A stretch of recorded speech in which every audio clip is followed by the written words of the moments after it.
bien sûr, l'objectif de ce rendez-vous n'est pas de vous vendre une maison, même si l'objectif final, évidemment,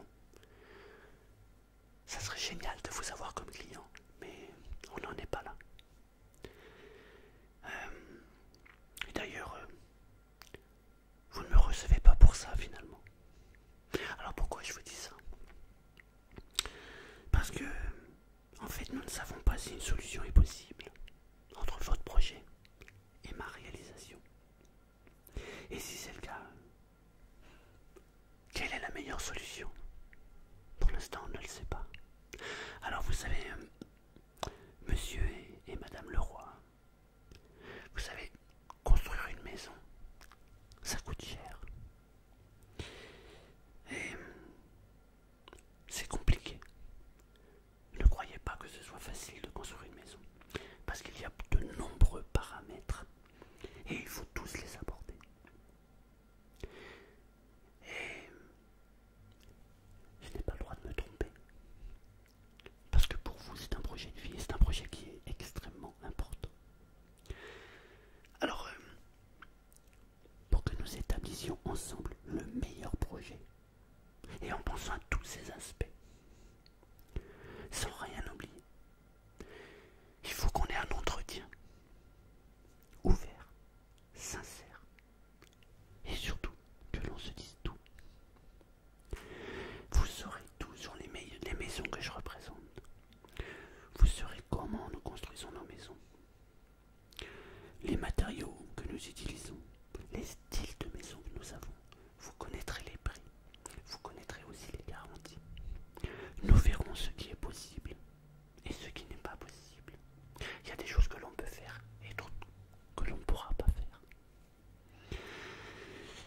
En revanche, de mon côté, j'ai besoin d'avoir des informations précises vous concernant pour que nous puissions établir le meilleur projet possible, le plus intelligent possible, en réfléchissant à tout, en abordant tous ces aspects et surtout en ne négligeant rien.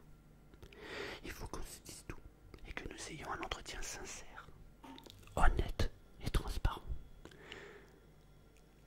Êtes-vous d'accord pour que nous travaillions ainsi? Je m'excuse, je vais couper le frigo parce que là il y a le bruit qui est derrière et c'est très très très désagréable. Je reviens.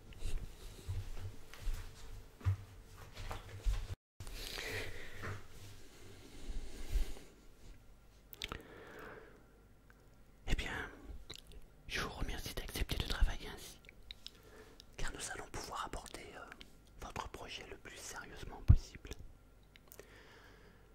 Vous avez déjà entendu des gens autour de vous qui regrettent de ne pas avoir assez réfléchi ou de ne pas avoir pris de garanties suffisantes, ou alors qui disent bah moi, si je devais refaire un projet de construction, je ne le ferais pas de la manière dont je l'ai fait, je le ferais d'une autre manière. Alors c'est bien souvent parce que ils n'ont pas pensé à ceci, pas pensé à cela, pas pensé au fait que aujourd'hui ils ont un enfant, mais peut-être que dans 1 an ou 2 ans, le temps de la construction, il y aura un deuxième événement heureux. Et c'est des choses qu'il faut prendre en considération. Alors, pour éviter ça, et surtout pour que vous ne le disiez pas, on va tout passer au crible.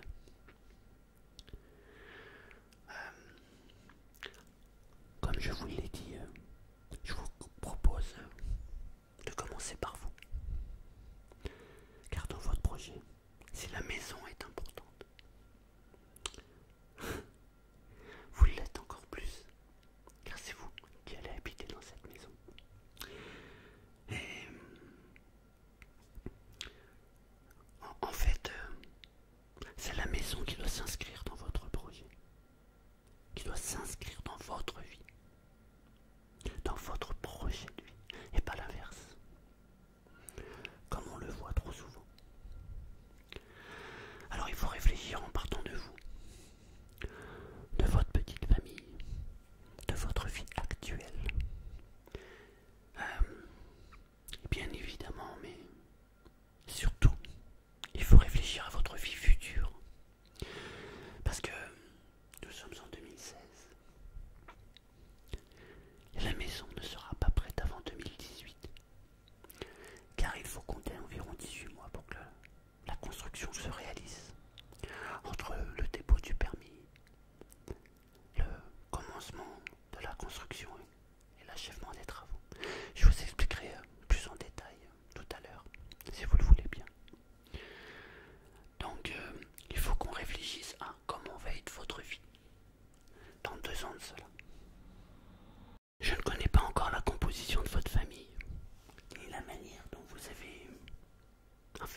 la manière dont vous voyez les choses. Et encore moins, quelles sont vos perspectives. Mais je pense qu'il est plus juste de réfléchir en nous projetant dans 5 ans. On va se projeter 5 ans après que la maison soit construite. Donc, nous serons, le temps passe vite, en 2019. Quel âge auront les enfants? Vos choix et vos priorités seront-elles les mêmes? C'est la question qu'il faut qu'on se pose. Vous savez, faire construire une maison, je vous le disais, ça doit être pensé. Et il faut bien penser à tout. Il ne faut rien oublier. Et ainsi, tout étant fait sérieusement, devenir propriétaire de sa maison, ça devient un vrai bonheur. Alors nous allons travailler ensemble avec le plus grand sérieux. Évidemment, ça n'exclut pas la bonne humeur. Me permettez-vous de prendre quelques notes? Merci. Merci pour le café. C'est vraiment gentil. Alors, je vais donc prendre des notes. Alors, tout d'abord, je voudrais vous demander pourquoi voulez-vous devenir propriétaire?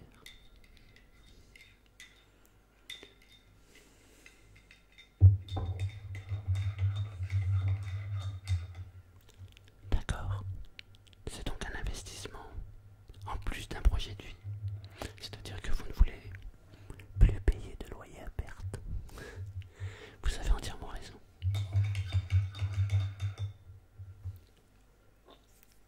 Parce que en devenant propriétaire, vous capitalisez. Vous ne jetez plus votre argent par la fenêtre. D'accord. Donc c'est un projet de vie et d'investissement.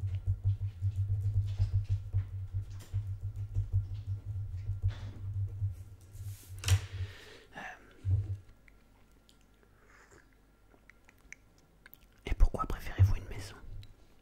Actuellement, nous sommes donc dans un appartement, mais pour quelle raison une maison? D'accord. C'est parce que vous voulez avoir un jardin. D'accord. Vous savez qu'il existe des appartements en rez-de-chaussée avec un jardin. D'accord, non. Oui, je comprends parfaitement. Vous ne voulez pas de voisin. D'accord. Mais quand vous me dites je ne veux pas de voisin, c'est qu'on se comprenne bien. Pas de voisin au-dessus et en dessous. Ou pas de voisin du tout.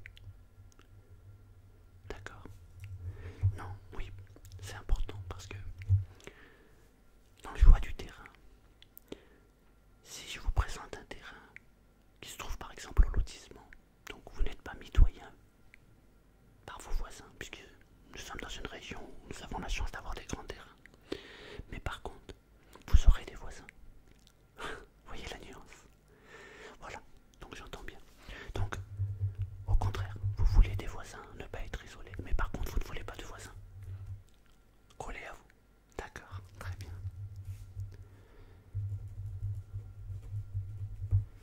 D'accord. Votre café est très bon. Merci.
notamment la dommage ouvrage que vous n'avez pas, il faudra la prendre à part. On vous a déjà expliqué ce que c'est que l'assurance dommage ouvrage? Non? Ah, on va y venir après alors. Et qu'est-ce qui fait que vous avez déjà vu plusieurs projets? Qu'est-ce qui fait que vous n'avez pas enclenché encore le processus de construction? Ah, on n'a pas répondu à vos attentes. D'accord. Et vous voulez comparer? Vous avez raison, il faut toujours comparer. C'est important de comparer.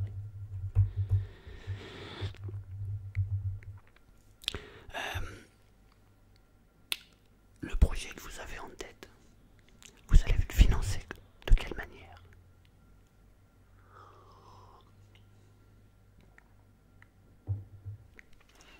Vous allez faire un emprunt, d'accord. Vous avez donc déjà vu une banque? Oui, d'accord. Vous avez vu une banque ou plusieurs banques? Une seule banque, d'accord. Et quelle était cette banque? D'accord. Oui, oui. Je sais pas si vous entendez, mais il y a le chat. Et je crois que c'est une femelle et elle a besoin d'aller voir un chat. Alors j'espère que ça va pas trop s'entendre. Mais on va considérer que nous sommes donc en rendez-vous et ceci peut arriver parfaitement chez les clients. Donc nous avons la visite d'un chat. Alors en fait nous travaillons avec ce qu'on appelle des courtiers, c'est-à-dire que vous donnez un dossier à l'entreprise qui s'occupe de et cette enfin, qui s'occupe de gérer le dossier, et ensuite elle va aller voir plusieurs banques et elle va vous ramener le meilleur emprunt en fait qui correspond à votre profil avec un très bon taux d'intérêt, etc. Mais après si vous avez déjà vu votre banque et que votre banque est ok pour vous suivre et que tout roule, il n'y a pas de raison d'aller voir d'ailleurs. Non, il y a simplement si on voit que le taux d'intérêt est élevé, alors peut-être ça vaut peut-être le coup d'aller jeter un œil ailleurs. Mais dans l'absolu, c'est pas une obligation du tout. Vous êtes libre de faire ce que vous voulez.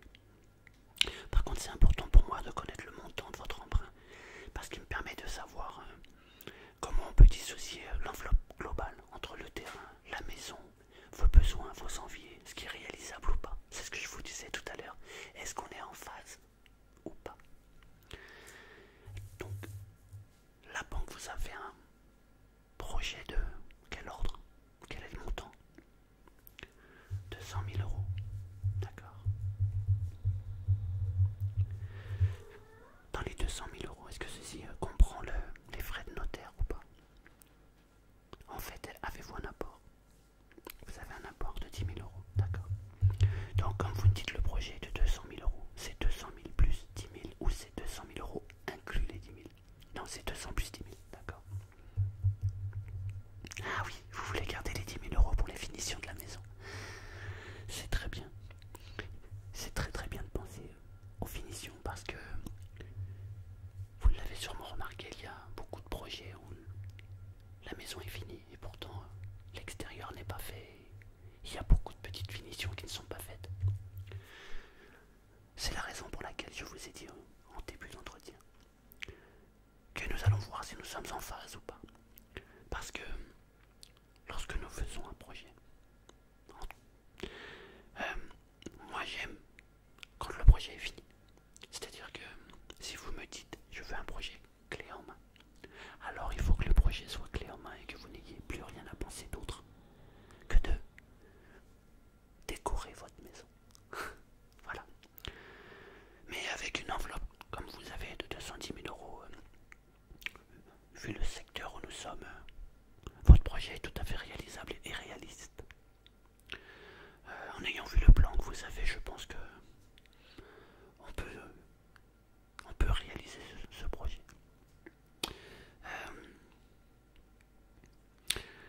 Alors, donc 210 000 euros, nous avons dit, avec les frais de notaire.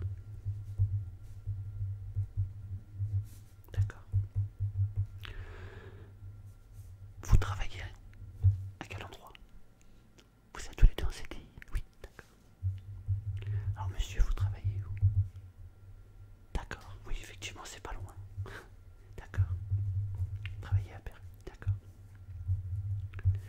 madame, vous travaillez où? Ah, vous travaillez à la maison, d'accord, c'est intéressant. Vous faites quoi comme travail? Vous vous occupez des enfants, d'accord. Vous avez donc passé, oui, vous avez passé le diplôme, ah, c'est génial. Vous avez des enfants de quel âge du coup? Vous vous occupez d'enfants de quel âge? 6 mois, ah oui, c'est bien. Oh, d'accord, c'est jeune. 6 mois et 2 ans, d'accord. Et d'ici l'année prochaine, vous pourrez peut-être avoir un agrément pour un troisième, d'accord. Mais ça doit faire déjà pas mal de boulot de s'occuper de vos enfants. Surtout que vous avez vous-même des enfants. Oui, d'accord. Vous en avez combien? Vous avez 2 enfants. Et ils ont quel âge? D'accord. Donc 4 ans. Ils s'appellent comment? Johan, d'accord. Johan.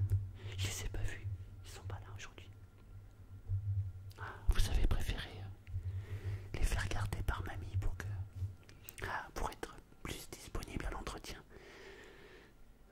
Les enfants ne m'auraient pas dérangé du tout. Sachez que j'ai 2 enfants aussi et j'aime bien les enfants. Donc, après, il est vrai que votre attention du coup est plus focalisée sur notre entretien et comme il s'agit d'un projet de vie, vous avez très bien fait.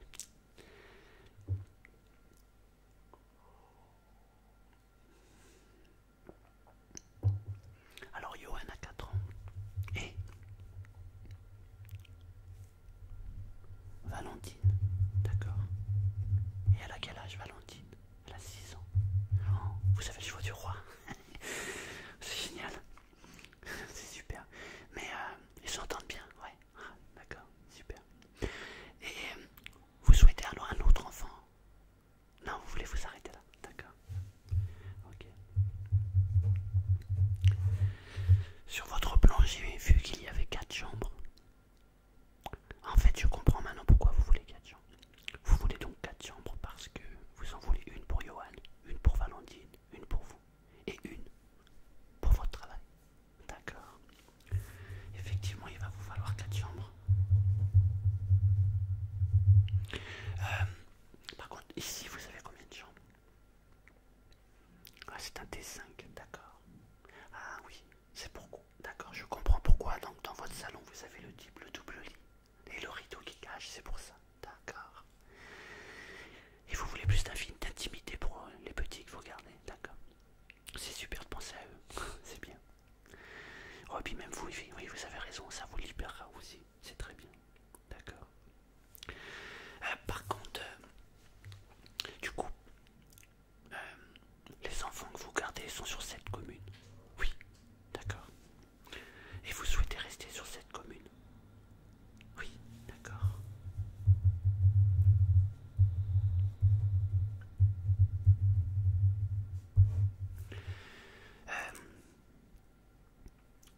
Vous y habitez ici depuis combien de temps?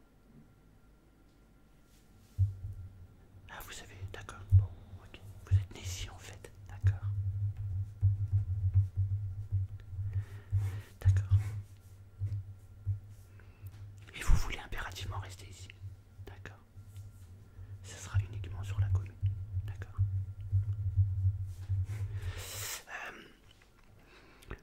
Donc vous connaissez parfaitement cette commune. Vous n'êtes pas sans savoir que il n'y a pas énormément de terrains disponibles. À ma connaissance, je connais 2 terrains, mais j'en ai pas plus. Ah, vous en avez déjà vu un qui vous intéresserait. D'accord. Vous l'avez vu en direct ou... Ah, c'est quelqu'un de votre famille qui vous vendrait le terrain. D'accord. Très bien. Et vous avez fait évaluer le prix du terrain?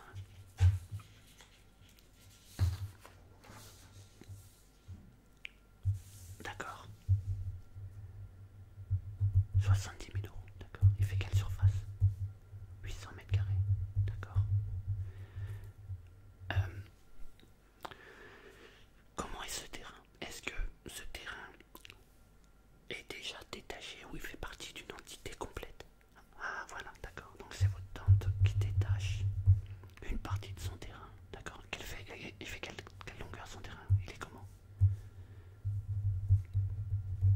D'accord. Donc elle a un terrain qui fait 2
passer au milieu du terrain. Donc il faudra qu'on vérifie ceci.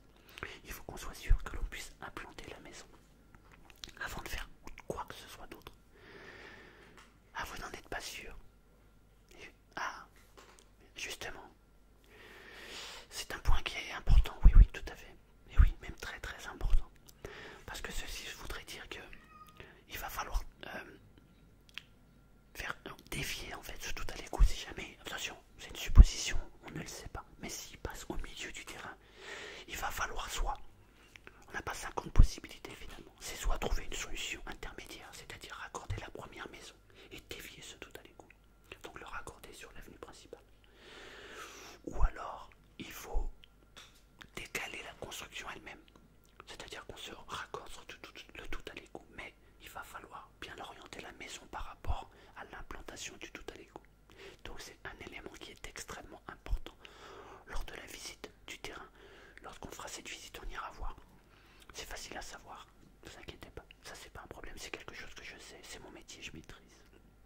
Mais c'est important. Alors, si on revient sur votre projet, nous avons donc 70 000 € pour le terrain. Sur ces 70 000 €, vous allez payer à peu près, on va dire environ 5 500, 6 000 € de frais de 6 000 € à peu près, ouais, de frais de notaire qui vont sur le terrain. Vous savez une chose, une petite parenthèse, lorsque l'on dit frais de notaire, c'est pas vraiment des frais de notaire. En réalité, le notaire récupère 0,8% du montant. C'est-à-dire sur 6 000 €, il va récupérer à peu près 450-500 €. Tout le reste, ce sont des taxes que vous payez à l'État. L'État vous remercie d'ailleurs, il faut le savoir. Du coup, nous sommes donc environ à 76 000 € et on va prévoir une enveloppe de 4 000 € pour le raccordement. C'est une enveloppe grossière. Il faut voir l'état du terrain et encore une fois de voir où passe votre tout à l'égout pour vérifier tout ça. On va dire à peu près 4 000. Nous sommes donc à 80 000 €. Il nous reste donc 120 000 € plus 10 000 € d'abord pour votre projet de construction.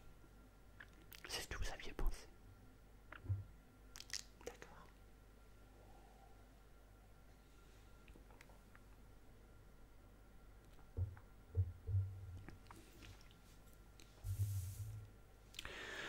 Alors, vous m'avez dit que les enfants ont 4 et 6 ans, mais le collège ici, il n'y en a pas. On est obligé de prendre le car, vous l'avez déjà anticipé. Vous l'avez déjà fait vous-même, effectivement. Vous êtes vraiment ancré ici, c'est génial. Ouais. En fait, vous avez toute votre famille qui est donc ici. D'accord. Et parmi votre famille, il y a des gens qui sont un peu bricoleurs ou pas du tout? Ah oui, vous avez un électricien dans la famille, d'accord. Et un plaquiste, pas du tout. Mais vous ne voulez pas les déranger. Vous voulez prendre votre projet tout seul. D'accord.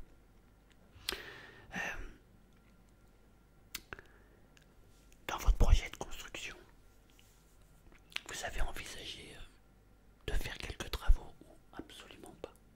Tout à l'heure, j'ai cru comprendre que vous m'aviez dit que vous vouliez une maison clé en main. D'accord, oui, c'est bien ça. Vous ne voulez rien faire. D'accord, très bien. Quand vous dites je ne veux rien faire, est-ce que dans votre projet de construction, parce que j'ai pas vu de garage dans votre plan. Or, sur la commune, ici, nous avons une obligation de stationnement pour toute construction nouvelle. Le règlement d'urbanisme nous oblige à avoir deux stationnements, en l'occurrence un garage.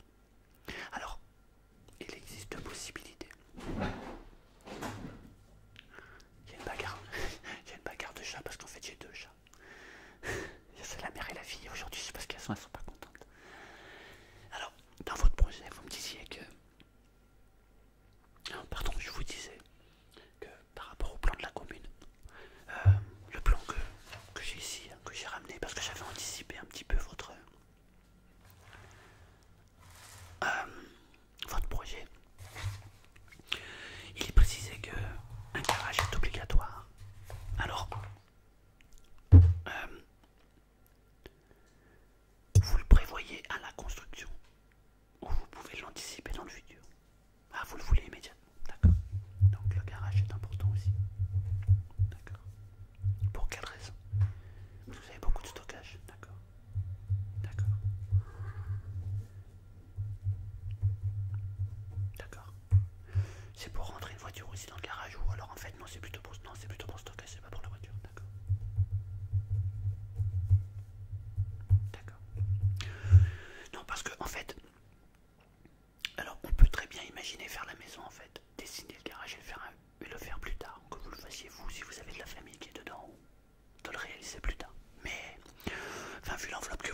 passé en RT 2012 et en 2013, c'est assez bizarre mais c'est comme ça.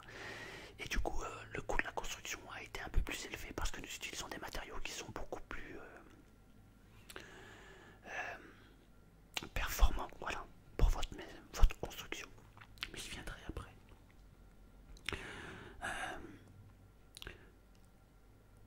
En fait, alors, sur votre projet, j'ai pas vu de cloison pour la cuisine et la salle à manger. Vous voulez donc une cuisine ouverte?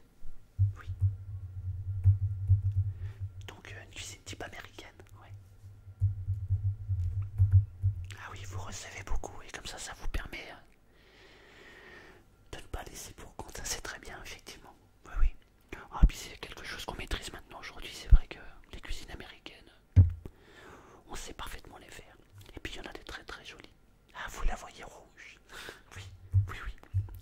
J'aime beaucoup cette couleur, le lac est rouge sur la cuisine, c'est très joli, tout à fait. Alors, cuisine ouverte sur le CIO. Environ 30 mètres carrés, c'est chaud. D'accord. 10 mètres carrés, bon, d'accord. En gros, une pièce à vivre d'environ 40 mètres carrés. D'accord. 4 chambres. Hein, une salle de bain. Un toilette. Ouais. Vous aimeriez bien une petite suite parentale. D'accord. Je note tout ce que vous souhaitez et nous allons voir au fur et à mesure dans quelle mesure on peut y accéder. Alors une suite parentale serait l'idéal. D'accord. C'est sûr, c'est plus agréable. Donc, d'accord.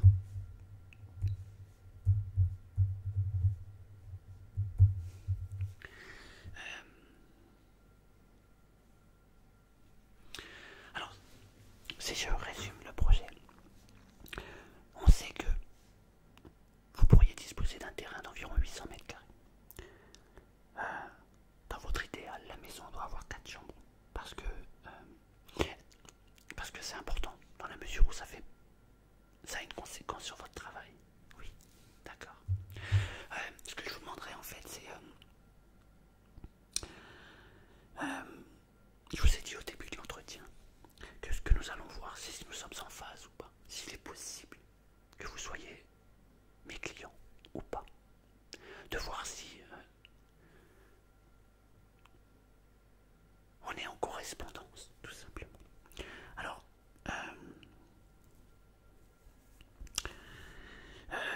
en fait, ce dont là j'ai vraiment besoin, c'est de savoir, pourriez-vous me classer par ordre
500 mètres carrés, ça serait parfait. D'accord.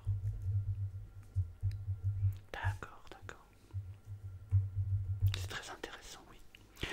Oui, parce que vous avez déjà consulté des constructeurs. Vous me l'avez dit tout à l'heure. Et si je suis là aujourd'hui, c'est que vous vous êtes rendu compte que ça va pas être évident pardon, d'avoir l'ensemble de votre projet avec l'enveloppe que vous avez, n'est-ce pas? Ouais. Alors, ça vient du fait que votre terrain, même s'il est dans le prix du marché, il est un peu trop élevé par rapport à l'enveloppe que vous avez. Et tout à l'heure, je vous ai dit que j'avais 2 terrains. Et c'est vrai que c'est pas des terrains de 800 mètres carrés, mais encore une fois, avoir un terrain de 800 mètres carrés et passer son temps dans le jardin, il y a des gens qui préfèrent ne pas avoir de terrain du tout d'ailleurs à cause de ça. Par contre, j'ai un terrain qui fait 450 mètres carrés et qui au niveau du prix est beaucoup plus bas et qui pourrait en fait rentrer dans votre enveloppe globale avec la construction de la maison.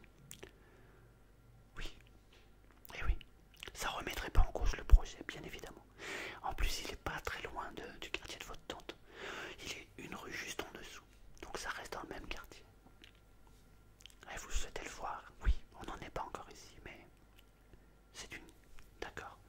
Donc, dans l'ordre des priorités, vous avez les 4 chambres qui sont primordiales. Le garage. En réalité, c'est une obligation même, je dirais, légale, puisque le règlement nous le dit, nous l'impose. La pièce ouverte. Et un terrain qui fasse 400-500 mètres carrés. C'est bien ça?